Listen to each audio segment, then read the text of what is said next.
Welcome back to Tiny Shifts. I am your host, Andy Nunn. Now, this is a podcast about how the mind works and how small changes in perceptions can lead to better outcomes or better decisions.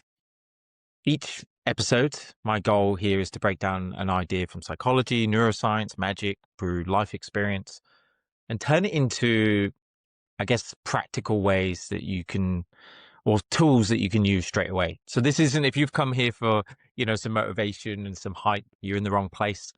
This is tools that are going to be tough. They're going to challenge your thinking. It's all about helping you think clearly. And my sort of goal here is to help you get out of your own way. And this episode is following on from the first episode about habits. And obviously in the new year, I thought this would be a perfect topic to get started. But in this episode, we're going to be looking at fear-based habits, or procrastination, we should call it, and what's really happening in your brain when you don't do things that you know that you should be doing. And by the end of this episode, I'm going to give you one small shift or one practical tool that I use that can hopefully change that and change your relationship with procrastination. And it's called the GO method. Now, I think it's a good time to sort of define what procrastination is, just so we understand what it is and what it isn't. So the action of delaying or postponing something, and this is often a task that you need to do, but this is often despite having negative consequences. Essentially, it's about resistance. It's this fear response, and procrastination is our way to relieve ourselves from this. It becomes a habit.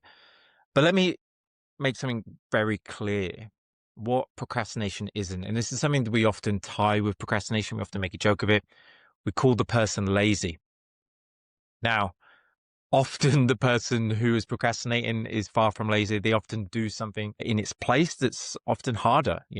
They have a task that they know they should be doing. They know they should be writing an assignment or doing something creative. And then instead they decide to organize the whole kitchen, organize their life, or plan for the future, or something that requires a lot of effort, but it makes them feel productive, and it's about avoiding that task. It's also not a character flaw. And this is an important thing to sort of recognize, because someone who experiences procrastination quite a lot can often feel shame. They feel frustration, they feel anger. So let's go through some sort of examples of procrastination and, why we do it.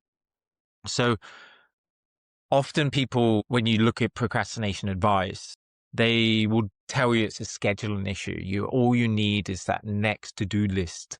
You need to find a good time management system. That's what you need. Procrastination will go away. But the truth is, it's usually an emotional one. We're avoiding discomfort. That's what the research shows us. It shows that it's emotional regulation. It's the inability to control our moods. You're procrastinating because the task threatens something about your identity. If you think about it, it could be your self-image, your sense of control, the fear of doing something badly, how you would look if you failed, your fear of what it might lead to. And I know in the moment you're not thinking about those things, but that's what the feeling is you're getting. The lack of control and uncertainty about the task at hand, or how much it matters to you unconsciously. It's too much and you must relieve it. So, the procrastination advice would just be giving you that productivity guilt. And all of them are like that. They're just saying, all you need is a better system. You just need to put this, it's your fault. And they put all the responsibility on the fact that it's obviously just a systems problem. And I think this is the sort of problem with James Clear's sort of approach. It is always systems, so you fall to the level of your systems. And while the book is unbelievable at sort of habit formation, I can't recommend any other book about forming habits. And I think we will go into detail of how James Clear's book explains habit formation, explains why procrastination happens. I think sometimes the book misses emotional aspect, the emotional regulation that comes into this, and how the mental health consequences that come from severe, extreme procrastination. And before I go into this, I want to clarify this. There's a difference in somebody who just doesn't want to do something, feels like it's not, it's too much hassle and just puts it off, to a chronic procrastinator. Chronic procrastinator is somebody who constantly puts off the thing that they know that they should be doing. It eats away at their identity. They lose a sense of self-efficacy, that ability that we feel that we have control over the smallest things in our life. And if you have low self-efficacy, life becomes hard. You get stuck in this perpetual loop of feeling like you're not good enough, feeling like you can't achieve the smallest tasks. And why are you not good enough? And we live in a world right now where social media perpetuates that. You look at social media and you see somebody who gets up at 6 a.m, you're told to join the 5 a.m. club and go down and go to the gym and, David Goggins yourself out of this and stop being a bitch. And we look at these people's lives and they look so perfect and they look like they're achieving so much. But we're seeing bite size of millions of people that are putting themselves out there and putting parts of their lives. We're seeing the highlight reels of people's lives, and people aren't showing you the actual struggles, the frustration. And as an adult myself who struggled with this severely, it was one of my biggest problems when it came with addiction. I used alcohol and I used that to regulate my emotions.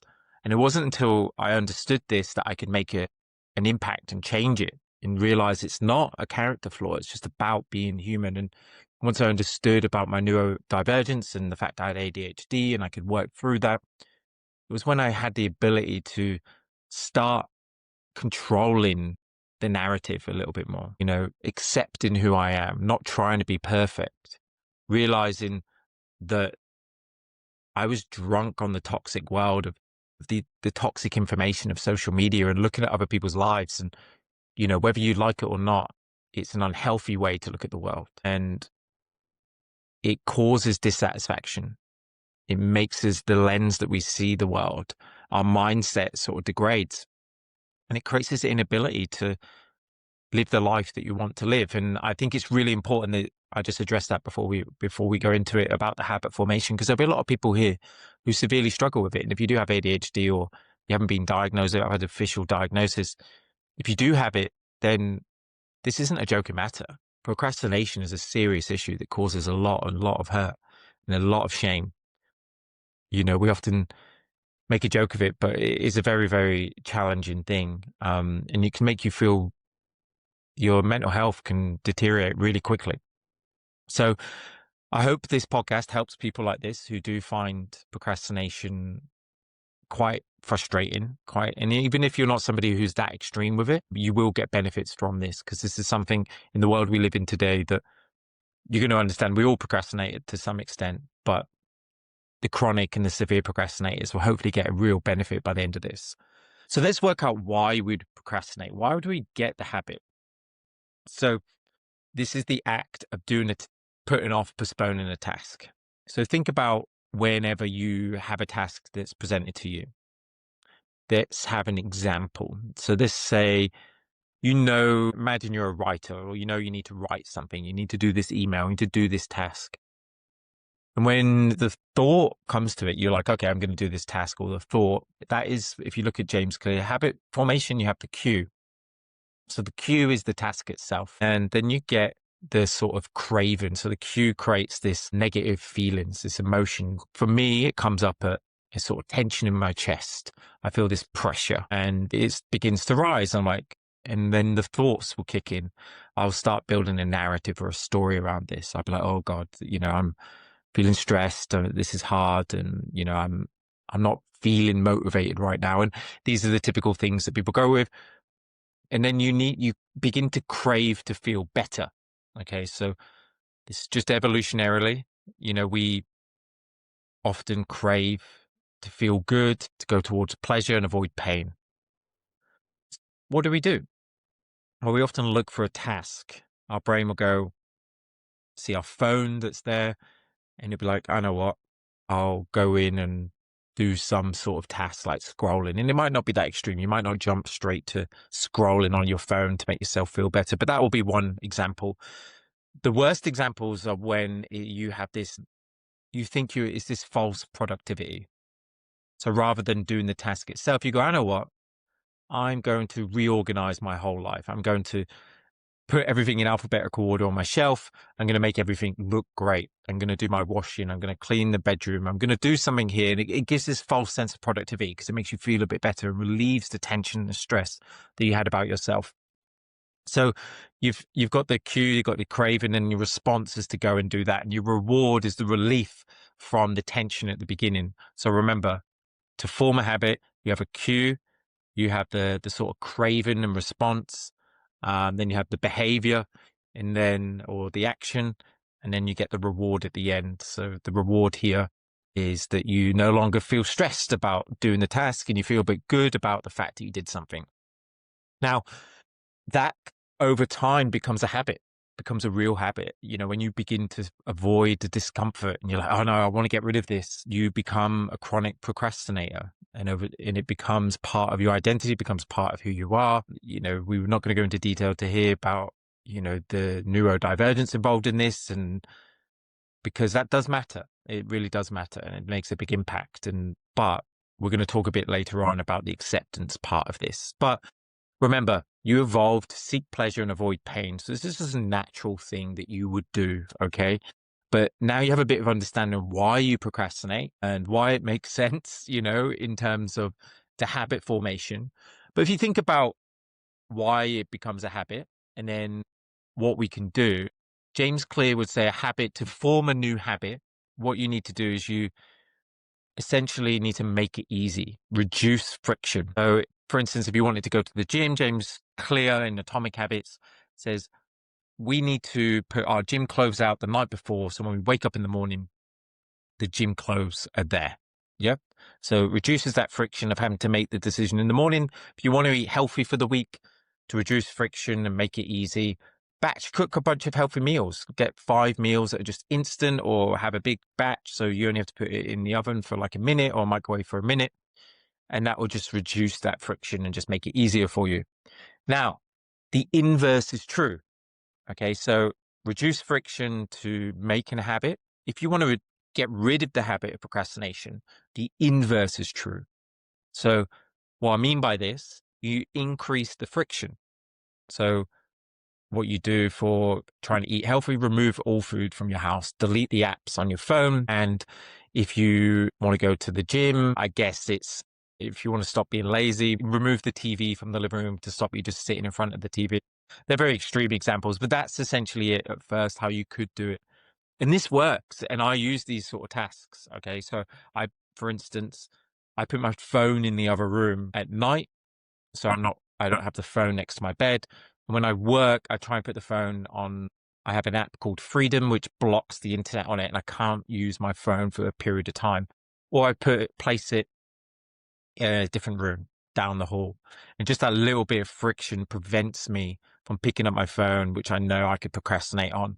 And then on my laptop, I can put it into a sort of work mode. And this will enable me to only use the tools that I need to use, whether that's my writing documents, my website tools, but then it blocks some distracting websites. And if you want to figure out what you use as a tool on technology, don't demonize technology. It's not about getting rid of your phone here, because our phones are really important. I'm using my phone now to record this. So it's such an important tool. I use it daily. I can't use the screen time function because I might be filming and, it will say 6 hours. But what I can do, I can see the apps that I use. And one of the most important pieces of information and data that I use is on the screen time functionality. It has pickups, the amount of times you pick up your phone every day. Now, this gives you some insights onto what your habitual nature is. So when you pick up your phone, however many times you do it, it can tell you the first app that you use. First app that you use. So think about this. When you pick up the phone, what's the first thing you go to? And I think it's quite insightful, because it's hard to remember everything. Often we don't understand how much our phone is sort of distracting us, how much of our attention has been pulled away. And for my phone, over the last 6 months, it's changed dramatically. Using this data and trying to change it, I've managed to reduce the amount of time that I've got on some of my apps. So I think my average on Instagram is about 12 minutes a day this month. And then, last month, but then apps that I was using way too much was like my Gmail app. So because of my work, I'm picking up my phone to check and see if I've got emails. But the problem is I was checking them like some ridiculous, like 60 times a day. It's like 4 times now. Every 15 minutes, I'm opening up my phone and looking at it, which I don't realize I'm doing. It's such an habitual thing. My phone is there. So now I've reduced it down to 3 times a day using an app, and I use Clear Space app, and it just only allows me to open it 3 times. So I have to be intentional about my decisions, and that's just friction. Every time I open it, it delays the time it takes for the app to open to about 30 seconds. It asks me a couple of questions, whether I really need to use it. And that friction enabled me to change my behaviors over a very short period of time. My time consumption on my phone is reduced by about 50%, and I'm able to use my attention a lot better. But that's an example and a tool that you can do in order to help. But there's a thing that I believe the James Clear method of breaking a habit sort of misses, and especially when it comes to procrastination. It doesn't go into enough about the mindset involved. Like, why are we doing this? Why is it that we struggle so hard to do the things that we love? Okay. And this next bit, we're going to go into a bit more detail around about mindset. Okay. And in a future podcast, we'll go over mindfulness. It'll be either the next one or the one after. But I just want to clarify what mindset is. So, and this is, I just don't think there's enough of this in James Clear, but he was all about building systems and habit formation and breaking habits, and it makes sense. Okay. It's a great book. But the psychology behind how to break a habit is really important. And mindset is the lens in which you see the world. Okay, the lens in which you see the world. So imagine you're watching a movie. The lens is the camera lens, everything you see in. The mindset is sort of like the script that you have. Okay, the story that you tell yourself about the world. And that is built by your beliefs and then your thoughts and your actions over time. So your thoughts and your actions that you're taking every single day, the behaviors, the habits, and then your beliefs about the world, they all come together and create this mindset.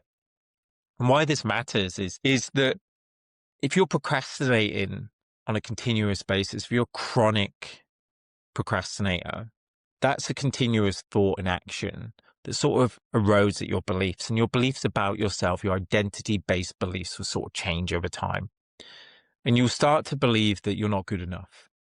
Okay, you'll start to believe that you're unable to really create good habits, that you're not enough. This is just hard. You're not the type of person who can do this. And when you lose that, it's what you call low self-efficacy. So it's this, I mentioned before, it's this idea that you can't control the controllables in your life. That you're really struggling to make an impact. And, the fact that your decisions don't make an impact on your environment and your life in general. And that can erode your own identity and your own mindset. And you can begin to get a fixed mindset. Now, a fixed mindset, and now we're going into details about Carol Dweck, because Carol Dweck coined the term of growth mindset, the ability that your actions, you can learn and make a difference and change and grow. You have that ability to make a difference and basically change through learning and through trying. And a fixed mindset is that you believe you're unable to make any difference. And you can learn self-helplessness. So you can have that ability where you just sort of give up. And there's some incredible research and some terrible research that you can look at about learned self-helplessness. And it's basically, they would put some rats into water and allow them, basically rats would sort of give up and drown. And it's some pretty horrible research, but basically it shows that you can learn, you just give up. You don't even try anymore. And I feel that a lot of the literature around, well, maybe not the literature, not the research, but more of the products that come out, productivity and how to time management, and especially in work and stuff like this, is that it's all about being more disciplined. You just need to get this new piece of tech and then your life will be great. You need this new tool. You need to stop being a bitch and get these streaks. And it's about, having a streak for a year, do it every single day. But the problem is with this approach, it works until it doesn't. And it leads to a lot of poor mental health. It doesn't remove the sort of fear. It doesn't remove that sort of anxiety. And if anything, it makes it worse, because once you stop and you can't do it anymore, you start to think, oh, yeah, I'm just not cut out for it. So what can you do? I guess this is an important part. We're going to go into the Go philosophy, which is the Go method. This is something I sort of devised in order to deal with this. The gap that I felt that was missing from the Atomic Habits. I was like, okay, well, what happens when, I do all of this, I put the friction in place, but I simply just go, okay, well, I'm just going to download Uber Eats again, or it becomes so overwhelming that I'm just want to relieve this feeling so much. And I want to learn this task. You just remove the VPN, or you just don't bother going to the gym. You just toss your clothes to the side. When that point comes where it's breaking point, you lose that sort of urge to take action anymore because motivation has sort of died out. What do you do? Well, this is the Go method philosophy, and it draws in 4 different areas, or a few different areas that we're going to sort of go over right now. But I want to map these out before we go into the actual method itself. So remember, mindset is the lens in which you see the world. First of all, we're going to draw from Stoicism. And I think the important thing from Stoicism I want to clarify is this, I want to draw from, is they focus a lot on controlling the controllable. So let go of what you can't control. So I mentioned previously about self-efficacy. Stoics say you don't control your outcome. So when you're trying to build self-efficacy, it's not about trying to control your outcomes or control, certain things in your life that just are completely out of your control. You can't control how someone responds to you. You can't control other people. You can't control thoughts. You can barely control your own emotions. What you can control are your own actions. Okay. You can control your responsibility and how you respond to your own thoughts and how you respond to your own emotions. That's what you can control. You can't control whether the emotion comes or not. You can't control whether, you get frustrated in a situation. Often it's out of your control. It's from a previous thing that happened to you years ago. That's the reason why you're reacting this way now. But what you can control is how you act now. Okay. And we're going to talk about a little bit more about this and how to get that control back. But I think this is really important because procrastination is often trying to control how you feel before you start to do something. You say, I need to feel good to do this. I need to feel emotional. I need to feel motivated to do this. I need to feel the right emotions. But that's not true. Okay. So focus on what you can control is going to be the key here. Then another area of mindset, the part 2 of this is existential. So it's the memento mori. So existential thinkers focus on the fact that life is limited. Oliver Berkman said you have 4,000 weeks on this earth. If you're like me, you might already be halfway through. And we have to count ourselves grateful for that. We have to count ourselves grateful that we're not on our last breath. You have an opportunity right now to make a difference. We're in the game of life, and it's up to us to make this life as interesting as possible. To realize that we're just a finite human being living on a rock. We're a monkey living on a rock, floating in space. That's the reality of this sort of situation. And to think that we can control our emotions and how we feel and we're supposed to feel good is, it's a bit unrealistic. So you have to have that ultimate radical acceptance of who you are and what we do. Memento mori is the idea that you could leave this life right now. And I had a coin I used to carry around. It's in my wallet. I'm moving house at the minute, so I don't have it on me. But it just reminds you, it's just the memento mori. It's from Ryan Holiday. And it's great. It was just a gentle reminder that I could die at any moment. And when I used to, and it sounds a bit crazy really, to be honest, but when I went full time as a performer initially, it was probably one of the most destructive times of my life. I was going through this internal sort of battle of knowing that I should be a performer, but it created it unearthed some really inner frustrations in me. I was constantly anxious, and there was a lot of procrastination going on a daily basis. I didn't know where to go. There was too many directions, I had too many ideas. And the fact I wasn't going out and meeting people and all this sort of stuff just made me feel terrible. I really began to hate myself with it. And it was really, really hard time in my life. I remember there was a point I even got a member for my mum to come over, and, I went back to therapy and I worked through this all. One of the tools that I used was Memento Mori. So I used to listen to this Sam Harris audio about the fact that we are finite human beings. We can leave this life at any moment. And I really leaned into it because it began to sort of dissolve my problems of, I was getting so worked up and these things mattered so much. And the paradox is that these problems feel so, so big, so, so big, but they actually mean nothing really on the grand scheme of things. You see that video where you zoom out from the planet and you end up seeing the little blue dot in space floating. That's just shows how insignificant we are. And these problems, they feel terrible, but they're not, they're not really. And it's not, not saying that we don't have problems that are genuinely awful, because we do, people do. But often some of these fears that I was having at the time really were made from my own mind, the lack of control. I was trying to control my own brain and it was just going all over the place and pulling in so many different directions. And, I just didn't have any awareness around my ADHD and how to sort of manage it then. I didn't even know I had it. So now it makes a lot more sense of why I would feel that way. And these tools in place really helped me. But it was a journey. It was a real journey. And then the next part I think is really important is Buddhism.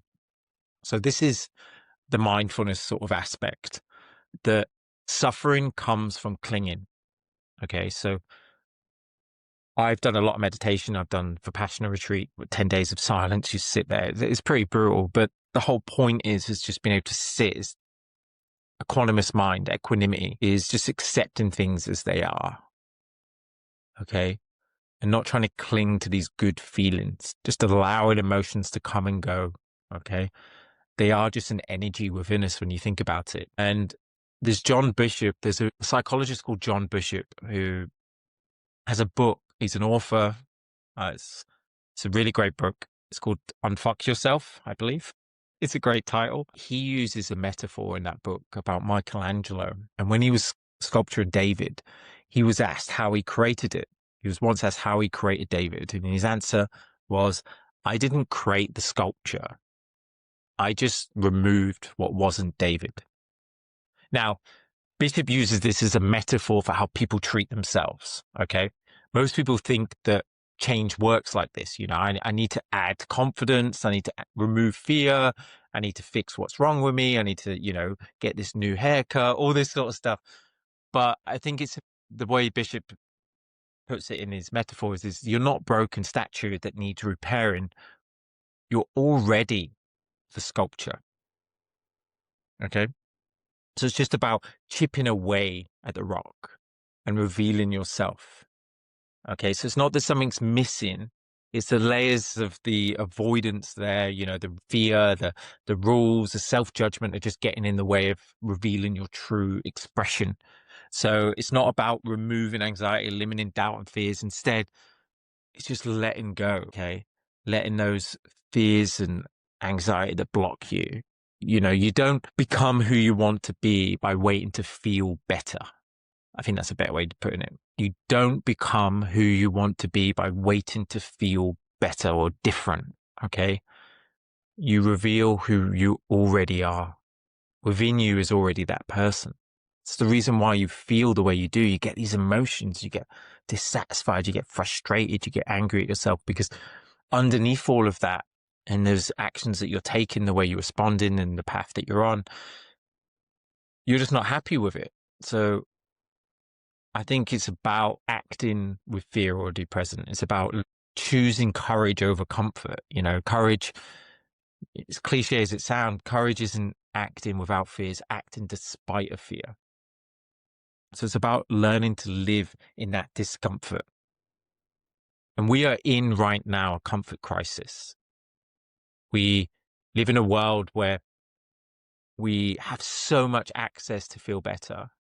We're trying to remove friction as much as we can with AI and social media. We've got all these things. We can be entertained endlessly. but we live in this area of dissatisfaction. We don't have that feeling of, feeling satisfied or feeling of meaning, or, what it feels like to train for something and feel satisfied at the end of it and be like, I did that despite it being hard. I did that despite it being one of the most difficult times in my life. And that's the feeling that you want. Okay. So this comfort crisis, it's about a practice. It's about habit. It's about a mindset. Okay. And this is what this Go philosophy is about.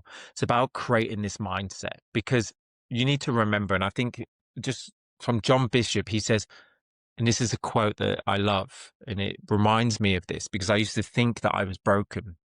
And he used to say, you are not broken. You are not a fucking chair. I know it sounds absurd, but it's true. You're just a human, okay? You're just a human who feels things, and you get to choose what you do next, okay? That's the important thing. Is you're just a human expressing these emotions. So remember, you are not your thoughts, okay? You are your actions. That's what really defines you. So it's about taking responsibility, okay? Accountability, personal accountability for how you act in this world. You can't be blaming external factors in your life, okay? The only thing you can't control external factors. You can only control how you show up. So as Stoicism said, you need to focus on what you can control, okay? And if you stay stuck in action, fear is just going to get bigger. So it's about real change happens through consistent action, not just thinking about change or writing, planning for the future, all that sort of stuff. It's about acting and doing it. Okay. And this is where the Go method is going to come in a minute. Okay. So the important thing is, just to clarify, you need to embrace discomfort and uncertainty. It's the necessary part of personal change. I'm sorry. So let's go into the Go method in practice. So what is the Go method? I think I should explain. It's the method of breaking the habit of procrastination and creating the habit of getting started. So the bit that I feel that Atomic Habits was missing is, how do you still take action towards it? What about that gap, that pause between stimulus and response? What about that space in between? What do you do there? That is the important thing. How do you behave in that moment? How do you create that space? I think it's important in the first place, because some people just react. We're so stuck in our own heads. We're just responding to our environment continuously. So the Go method, step one. So you got G and O. You got G is ground yourself. So the process I use here is based on research and books that I've read. I'm not going to go into too much detail in that research right now, but essentially it's about naming it to tame it. So it's affect labeling. The research basically says that it's activation of your prefrontal cortex when you label something. So rather than saying, so I feel stressed, not I am stressed, because you're identifying with it too much. You need to have a little bit of distancing. So I feel stress, or I feel fear. I feel fear, naming that fear, naming that feeling, naming that response. And it might seem counterintuitive, but what this does is this brings your prefrontal cortex online. Your prefrontal cortex is your rational part of your brain, your right side of your brain. Okay. The other part of your brain, which is the fear response, is the amygdala. Okay. The amygdala is what comes online instantly. It's this emotional, like, oh my God, I can't do this. This is too scary. And it basically just floods your brain and you just react and want to feel better about yourself. So it's this Tim Urban's TED talk about this is brilliant. I would suggest you read that or watch that. And it talks about this example. Okay. But essentially the chimp paradox is a great book about this. It's about this inner chimp, it's just reactive and it's just impulsive. It's part of your lizard part of our brain, the amygdala. So anyway, this is just emotional, but naming it quietens down that amygdala and distancing yourself. So a bit of diffusion. And diffusion is a part of acceptance and commitment therapy. So it's a great process. It sort of allows you to live with that discomfort. You're not trying to get rid of this. You're not trying to get rid of your anxiety, get rid of your fear. So this is a process I use. I've mentioned previously that someone who has anxiety. So anxiety exists there. It comes and I have it daily, and I don't try and get rid of it. I treat anxiety as one of my superpowers because it enables me to get things done and, get up in the morning and be alert and things like this. And, but part of it is when I'm feeling overwhelmed, it's about calming this down, getting that amygdala down. And it's about the narrative that I'm saying. So I feel fear. I feel that fear. It's there. Okay. And so this is the approach that I take. There is other approaches you can take, which is like a reframing tool, which is by Alison Wood Brooks. It's got some really great research into it about reframing the words. So if you think of anxiety, I don't do this, but I'll explain it briefly. So if you've got anxiety, what happens when you're anxious? You've got cortisol levels go up, you get the stress response, and it's pretty similar, pretty much exactly the same as excitement. Okay, your physiological response. The thing that is different is the narrative, the context, the story that you are telling yourself. So if you they did a study, a lot of people, what they do, try and do in this situation when they're anxious, they go, I'm calm, I'm feeling calm. And it makes things worse. It makes your performance drop. It actually heightens your stress response and your outcome is a lot worse. So stop trying to calm yourself when you're in these situations. So what Alison Wood Brooks did a study where rather than saying I'm scared or I'm fearful, she would say, I'm excited and I'm getting ready for this. It was just a narrative change. And the results were incredible. People's performance actually increased dramatically compared to the calm group. So when you're in this response, think about the narrative that you're giving yourself here. Okay, what is the narrative? What is the story that you are telling yourself? So again, this is the grounding method. The process that I go through is I just say, I'm feeling fear. That's okay. I'm feeling fear and that's okay. The feeling I have is fear and that's okay. And then what I do is rather than running away from it, okay, I run towards it.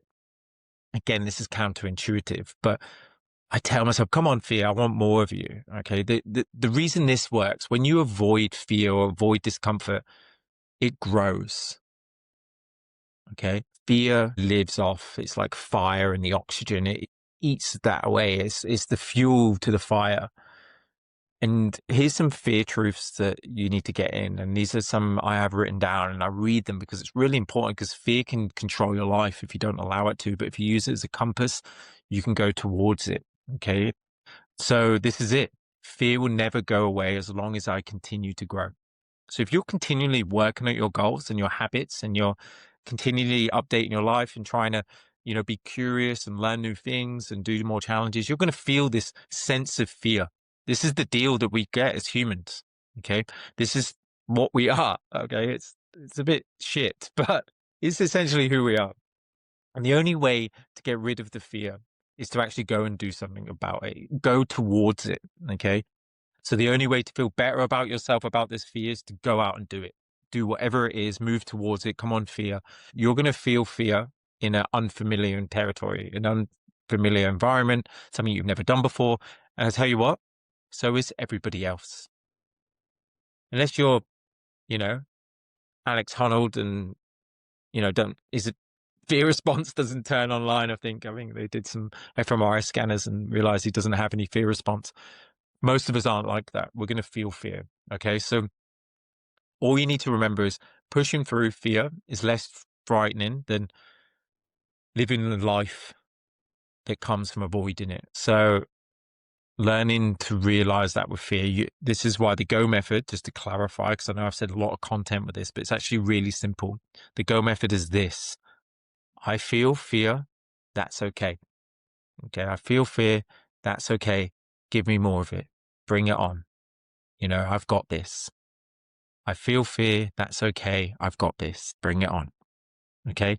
That's the G, the grounding. But it's good to have the mindset of why you're doing this and understanding and why you're saying this. Okay. That's why I wanted to be a bit clear of the steps that are involved in this. Then we could move on to the O. So remember, this GO method happens whenever you get that fear response and the resistance shows up. Okay, so you get the resistance shows up. You feel, I can't do this task. This is really hard. I'm getting scared. And you realize that you've been drawn to whatever you're going to procrastinate on. You're going to think about this and you need to pause. So it's grounding yourself. Feel your breath. Okay, feel yourself in here. Ground yourself. I feel fear. That's okay. Give me more of it. Come on, I've got this. And then the O is very simple. One small step, one small action, one tiny, tiny shift, the smallest possible action, 1 minute, okay, of task. What if I could do this task for 1 minute? Okay, one small action, whatever it is, do it. And that's the smallest part. And this is about the habit of getting started. Okay, because once you get started, you're into it now. Okay, so it's just about getting rid of that avoidance habit, that procrastination habit, replacing it with the go method habit. Okay, and it's about grounding yourself, moving towards it, getting used to this emotion, sitting with the discomfort. I feel fear. That's okay. Okay, give me more of it. I can handle this. I've got this. I'm going to do one tiny step, get started and go. That's it. That is the method. And that is what's going to help you push through this. And over time, you become someone, begin to remove the habit of procrastination. You get the reward of pushing through. Okay. And this is a practice. It's not going to be easy. Okay. I didn't tell you this, did I? That it was going to be easy. But just think about what's this one tiny step I can take to get started, 1 minute, whatever it is. Okay. So I want to finish with this. You can't fix your life by gaining control. Okay. But you can change it by accepting your own limits. So I think I've clarified a few things here. A lot of time we live this life and act like something's wrong with us because we feel resistance, fear, or discomfort. We need fixing before we can move forward. We need to feel motivated before we can actually achieve our goals. But as John Bishop puts it, I want you to remember you're not broken. You're not a fucking chair, okay? You're a human being. You feel things. You hesitate. You struggle. You fail. That's not a flaw. That's the deal, okay? And this is what I'm bringing out. Failure is part of this. Failure is part of the journey. It's about picking yourself up. It's about removing that shame and realizing this is who we are.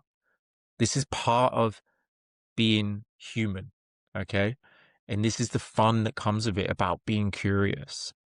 But the thing is, you have to remember you have 4,000 weeks in this life, 4,000 weeks. Are you going to look back on your life and be happy with the way you chose to spend your time? The only thing that you can control is your actions and what you would put your attention to. And what are you going to choose this year? What are you going to choose to put your attention on? Okay? So the real question is, how do you make these emotions and everything go away? The real question is, am I willing to do what matters while this feeling is already here, while I feel this discomfort, while I feel the fear? Okay? Because as I've mentioned, progress doesn't come from control. It's not about a new system. Okay? It's not about a productivity hack. It comes from choosing to act when life feels uncomfortable, choosing to act despite of fear. Courage is acting despite of fear. And that's today's tiny shift.